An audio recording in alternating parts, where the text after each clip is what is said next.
उमर के जमाने में इस्लामी हुदूद 23 लाख मुरब्बा मील तक फैल गई हैं। और जब रात के अंधेरे गहरे होते उमर भेष बदल के मदीने की गलियों का गश्त करते।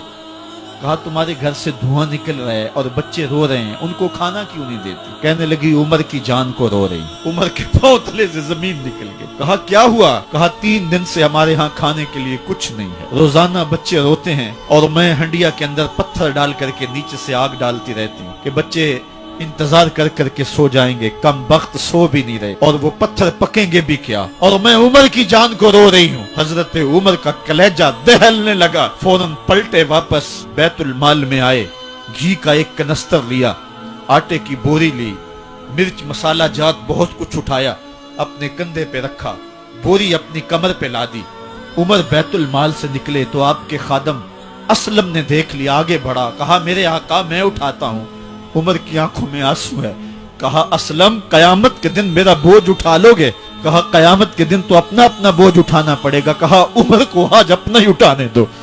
हजरत उमर वो घी का कनस्तर और वो आटे की बोरी सर पे उठाए हैं और उस खातून के घर जाते हैं और दस्तक देते हैं।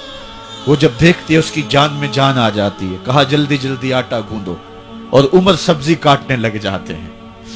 हजरत उमर रज़ी अल्लाह ताला अन्हो सब्जी तैयार कर देते, उधर आटा गुद जाता है और फिर ऊपर चूल्हा रखा जाता है, चूल्हे के अंदर आग रखी जाती है, वो खाना पकाने लगती है, आग बुझती है। तारीख ने लिखा है आग बुझने लगती है, उमर झुक करके फूंके मारता है। उमर झुक झुक के फूंके मारता है। खाना पक गया और बच्चों के सामने खाना रख दिया, बच्चे खा रहे हैं।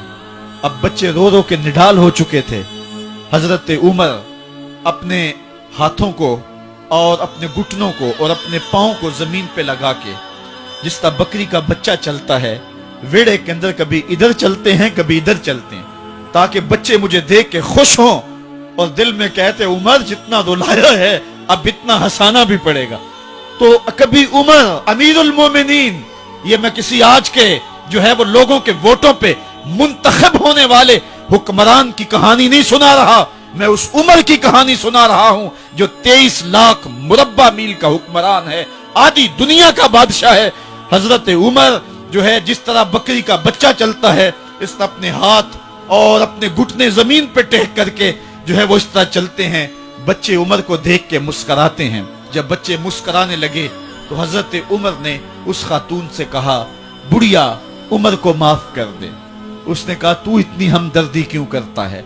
कहा उमर बेचारा बड़ा फंसा हुआ है, फिक्र है उसको यरमूक व फुस्तात व हुलवान की, जब फतह है मिस्र तो तैयारी है ईरान की, आते जाते वफद से मुलाकात भी करता होगा और शब को मालूम हालात भी करता होगा।